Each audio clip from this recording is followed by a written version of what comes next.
हाय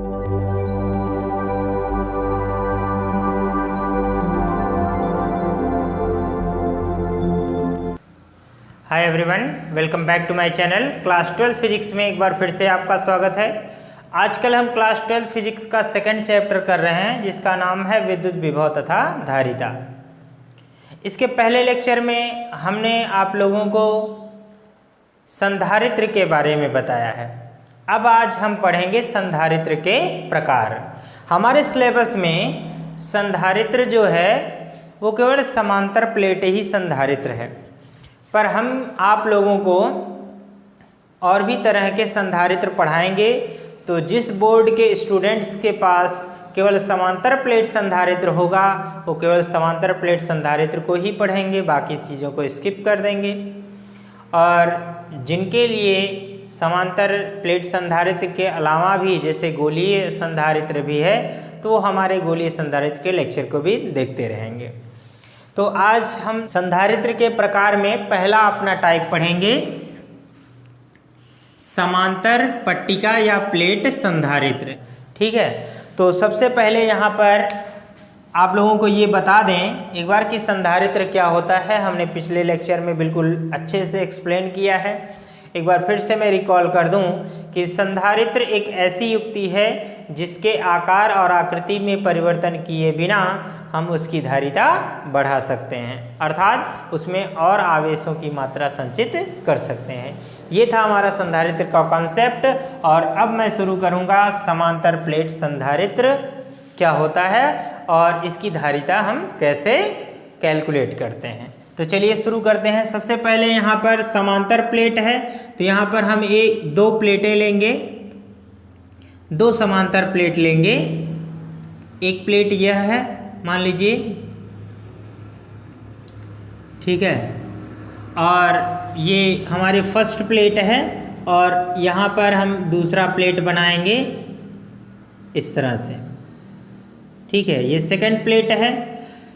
अगर पहले प्लेट को हमने क्या किया, प्लस चार्ज दिया, आपको ये वैद्युत प्रेरण में बताया गया है। यदि हमने इसे प्लस क्यू चार्ज दे दिया तो इसके सामने वाले जो प्लेट है इसके सम्मुख पृष्ठ पर माइनस चार्ज आ जाएंगे।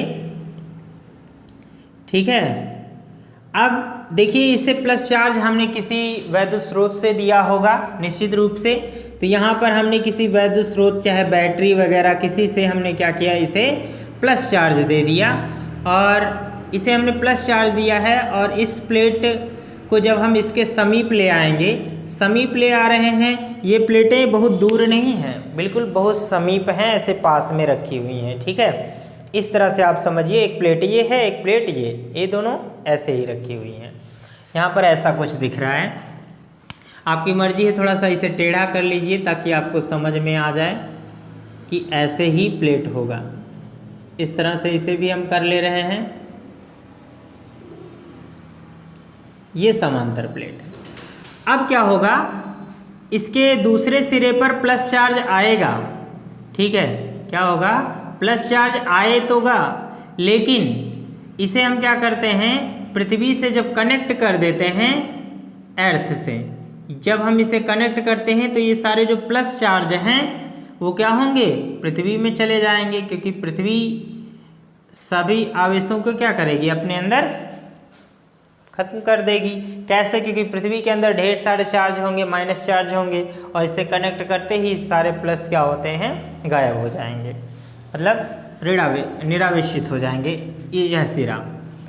अब हम समझते हैं, मान लीजिए यह इन दोनों प्लेटों के बीच क्या है, पहली बार वायु या निर्वात है। क्या है, वायु या निर्वात है। और इन दोनों प्लेटों के बीच की दूरी जो है वो क्या है, d है, हमने मान लिया। और ये बहुत कम दूरी है, ध्यान रखना। ठीक है, और इसे माइनस क्यू लिखेंगे क्योंकि ये प्लस क्यू है तो ये माइनस क्यू हो जाएगा। और इस पर जो है जो घनत्व का मान लेते हैं सिग्मा है, और इस पर भी क्योंकि समांतर प्लेट है और दोनों का आकार और आकृति जो है बिल्कुल सेम है, इनका क्षेत्रफल भी क्या है, सेम है, यदि इसका क्षेत्रफल a है, ध्यान रखना इस प्लेट का जो क्षेत्रफल है वो a के बराबर है, तो इस प्लेट का भी क्षेत्रफल क्या होगा, ध्यान रखना क्षेत्रफल बराबर क्या होगा a, यानी समान क्षेत्रफल का होगा। इतनी बातें समझ गए होंगे। देखिए अगर ये दोनों एक दूसरे के समीप हैं तो प्लस से जो बल रेखाएं निकलेंगी वो माइनस की तरफ इस तरह से जाएंगी, और इन दोनों प्लेटों के बीच जो विद्युत क्षेत्र होगा, विद्युत क्षेत्र क्या E, जो विद्युत क्षेत्र E है वो सभी बिंदुओं पर क्या होगा, समान, हर जगह, यहाँ सब जगह, मतलब इसके बीच में कहीं पर भी हो विद्युत क्षेत्र का मान क्या होगा, समान होगा। अब इस बात को सबसे पहले हम चाहें तो यहाँ पर अपने शब्दों में एक्सप्लेन कर सकते हैं। यहाँ पर लिखेंगे माना कि, देखिए यहाँ पर क्या लिखना है, इस चीज़ को आप अपने शब्दों में ही एक्सप्लेन कर लीजिए, बहुत ही आसान है। मैं क्यों नहीं लिख रहा हूँ, इसका एक रीज़न, बेसिक रीज़न ये है कि यदि मैं अपने शब्दों में लिख दूंगा तो आपको एग्ज़ाम में अगर ऐसा आ गया, सारे कॉन्सेप्ट आपको याद हैं, तो आप इसे रटने की कोशिश करेंगे, ठीक है। और यदि आप अपने मन से लिखे हैं तो बस इस फिगर के बारे में ही तो लिखना है और कुछ नहीं करना, ठीक है। एक बार मैं फिर से रिकॉल कर भी दूंगा, बता दे रहा हूँ कि कैसे लिखना है। यदि आप चाहें तो मेरे शब्दों को सुनकर आप यहाँ पर नोट्स बना सकते हैं, ठीक है। बाकी मेरा फेयर नोट्स होगा, बिल्कुल आप एग्जैक्ट ऐसे ही जाकर अपने एग्ज़ाम में या अपने नोट्स में जाकर लिख सकते हैं।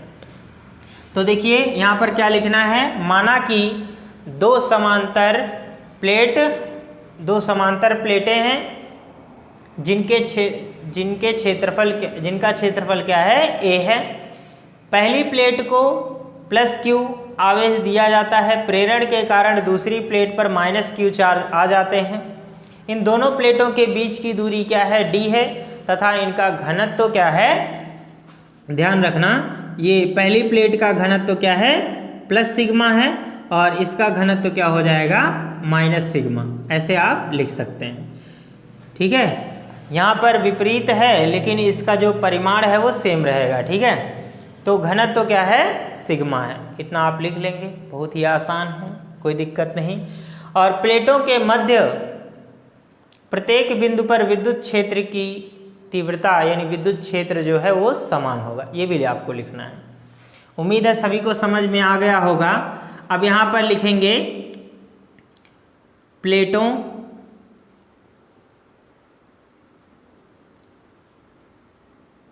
के मध्य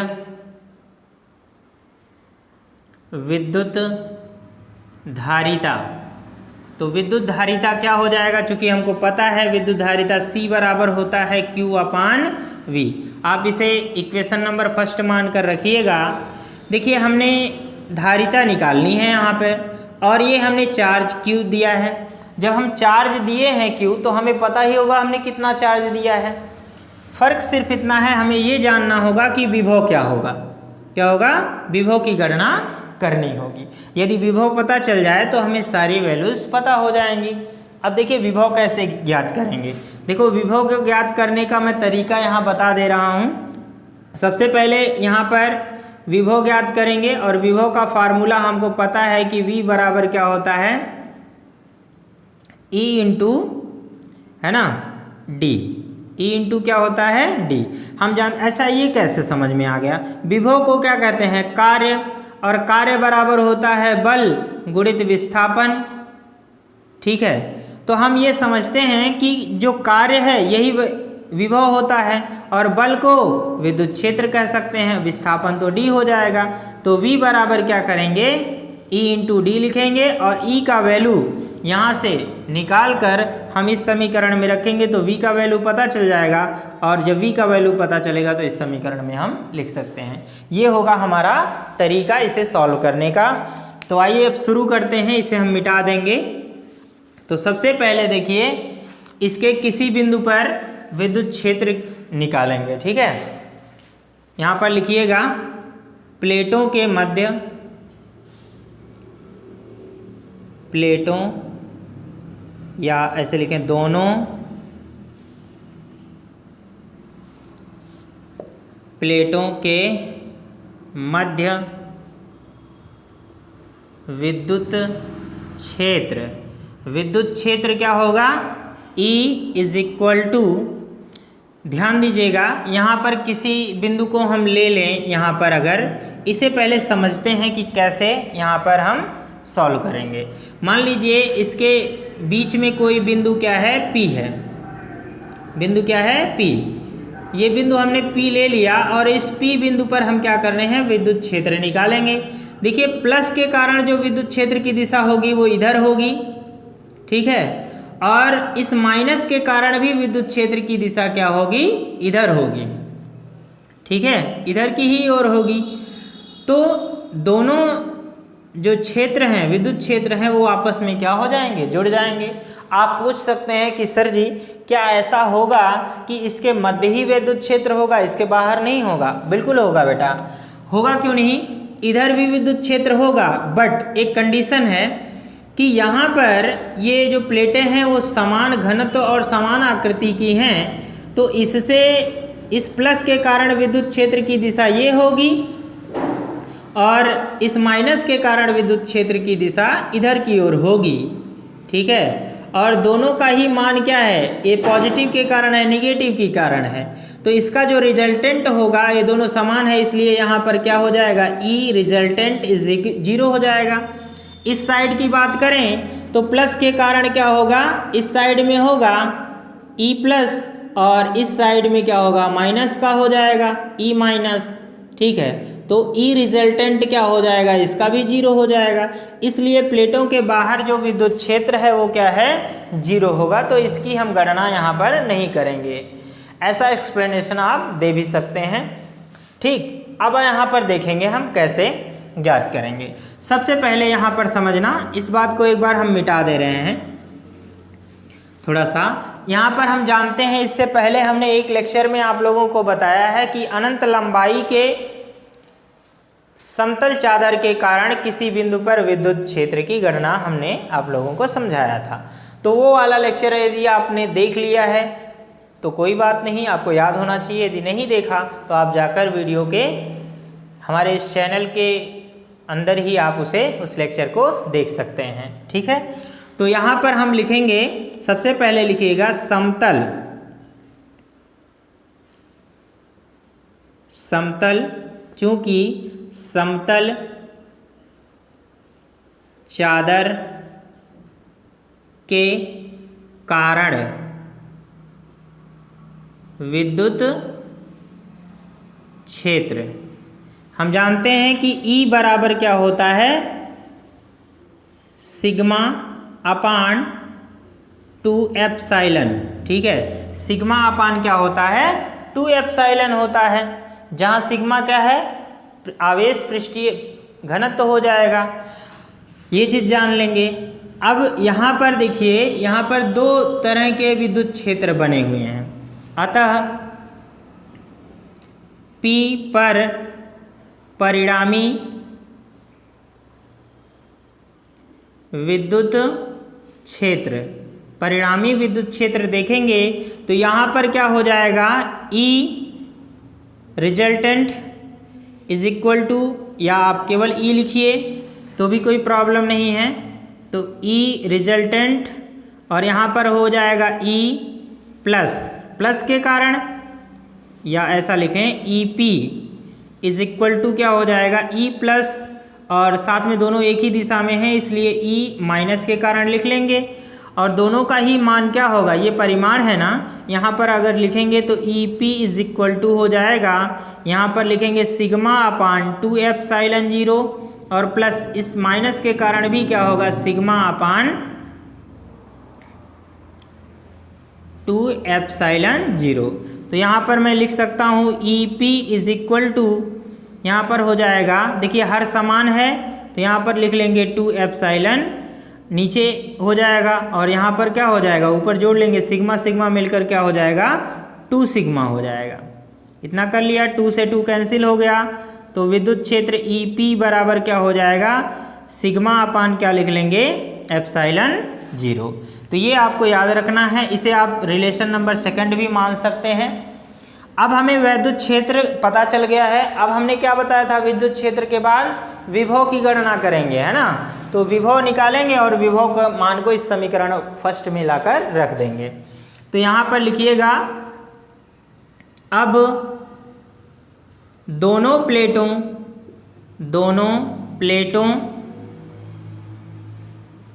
के बीच या मध्य विभव V बराबर क्या हो जाएगा, E इंटू डी होगा। ऐसा कैसे हो गया आप ध्यान रखना, विभव बराबर क्या होता है, विद्युत क्षेत्र गुणे बीच की दूरी। तो दूरी क्या है यहाँ पर हमने बताया और इसके पहले भी हमने आप लोगों को समझा दिया है, ठीक है। तो आप देखिए V इज इक्वल टू क्या हो जाएगा, E का वैल्यू यहाँ से ध्यान रखना EP में लिख रहा हूँ ऐसा, वैसे EP जितना है उतना हर बिंदु पर होगा, इसलिए आप केवल E लिख सकते हैं, कोई प्रॉब्लम नहीं है। तो EP का वैल्यू यहाँ पर मैंने रख दिया सिग्मा अपान एप्सिलॉन 0 और इंटू क्या हो जाएगा D, यहाँ पर क्या लिख देंगे इंटू D। ये विभव का मान हो गया। ऐसा कैसे, यहाँ पर लिखना समीकरण 2 से ऐसा आपने रख लिया। अब विभव का मान पता चल गया तो विभव का मान क्या करते हैं, समीकरण फर्स्ट में लाकर रख देते हैं, ठीक है। यहाँ पर लिखेंगे, या इसमें लाकर रखने से पहले एक बार और समझते हैं, थोड़ा क्षेत्रफल के पदों में इसे व्यक्त कर लें। तो आप यहाँ पर लिखेंगे, चूंकि आपको पता है कि सिग्मा यानी आवेश घनत्व बराबर क्या होता है, यहाँ पर लिखना आवेश, या आप ऐसे लिख लीजिए सिग्मा बराबर क्या होता है Q अपान A, है ना। आवेश घनत्व बराबर क्या होता है, आवेश बटा क्षेत्रफल।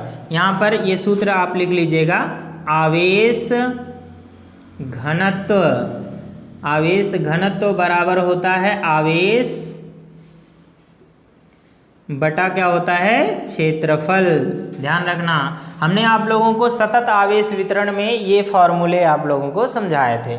तो सिग्मा का वैल्यू अगर यहाँ पर रख दें, अब V बराबर क्या हो जाएगा, यहाँ पर Q अपान Q इंटू डी अपान क्या हो जाएगा, ये A नीचे आ जाएगा तो सिग्मा एप्सिलॉन 0 इंटू क्या हो जाएगा A। अब यहाँ पर हम लिखते हैं कि V का मान समीकरण 1 में लिखने पर, V का मान समीकरण 1 में रखने पर, ठीक है, रख देंगे समीकरण 1 में तो क्या हो जाएगा, C इज इक्वल टू यहाँ हो जाएगा हमारा Q अपान, यहाँ पर देखिए V का वैल्यू ये यहाँ पर लाकर रख देंगे तो Q इंटू डी अपान क्या हो जाएगा, एप्सिलॉन 0 इंटू A। अब ये पद क्या हो जाएगा, ऊपर चला जाएगा, तो इसे मैं लिख सकता हूँ क्या, Q into epsilon 0 into A अपान क्या हो जाएगा, Q इंटू डी हो जाएगा, Q से Q मर जाएगा तो C इज इक्वल टू क्या हो जाएगा, एप्सिलॉन 0 इंटू A अपान क्या हो जाएगा D। यही होता है हमारे समांतर प्लेट संधारित्र की धारिता का फॉर्मूला। उम्मीद है कि सभी लोगों को इतनी बातें समझ में आ गई होंगी। काफ़ी आसान लैंग्वेज में मैंने बताने की कोशिश की है इसे, तो समझ में आ गया है। अब इसके बाद थोड़ा सा एक और कंसल्ट करना चाहेंगे आप लोगों से, ठीक है। तो यहाँ पर C यानी धारिता की निर्भरता, है ना, धारिता की निर्भरता यानी धारिता किन किन बातों पर निर्भर करेगा, यानी धारिता जो C है वो अनुक्रमानुपाती है किसके, एप्सिलॉन 0 के, अर्थात विद्युतशीलता पर निर्भर करता है। यानी यदि विद्युतशीलता बढ़ेगी तो धारिता भी बढ़ेगी। इसीलिए किसी भी संधारित्र के बीच में निर्वात नहीं होता है। बट हमने अभी निर्वात के लिए आप लोगों को बता दिया है। इसके बाद हम बीच में कोई परावैद्युत पदार्थ भी रखकर आपको बताएंगे। तो ये होगा विद्युतशीलता के अनुक्रमानुपाती होता है। साथ में C is directly proportional A, यानी पृष्ठ जो हमारा प्लेट लगेगा, ये जो प्लेट लगी होती हैं ऐसे, इसके क्षेत्रफल पर भी डिपेंड करेगा। क्षेत्रफल जितना भी अधिक होगा उतना ही आपकी धारिता भी बढ़ेगी। बट यहाँ ध्यान रखना C is inversely proportional 1/D, यानी जो धारिता है वो प्लेटों के बीच की दूरी के क्या होता है, व्युत्क्रमानुपाती होता है। प्लेटों के बीच की दूरी बढ़ेगी तो धारिता का मान क्या होगा, घट जाएगा। आ गई बात समझ में? तो इतनी बातें आपको समझ के रखना है। और एक बात और समझा दें कि ये ज़रूरी नहीं कि ये प्लेटें जो हैं ये समान मतलब एक ही आकार की हों, ऐसे मतलब समतल चादर ही हों, बेलनाकार भी हो सकती हैं, ऐसे पेन के आकार का, है ना, और किसी और गोलीय आकार का भी हो सकता है। पर आपको ध्यान रखना है समांतर होना चाहिए, ठीक है, और उनके बीच की दूरी क्या होनी चाहिए, बहुत कम होनी चाहिए। दूरी अधिक बढ़ेगी तो धारिता कम हो जाएगी। तो उम्मीद करते हैं कि ये लेक्चर काफ़ी पसंद आया होगा आप लोगों को। यदि पसंद आया होगा तो वीडियो को लाइक कर दीजिएगा और शेयर भी कर दीजिएगा। यदि हमारे चैनल पर नए हैं तो सब्सक्राइब कर लीजिए और बेल आइकन को दबा दीजिए ताकि हमारी लेटेस्ट वीडियो आपको मिलती रहे। Thanks for watching this video. I will see you next lecture. Bye bye.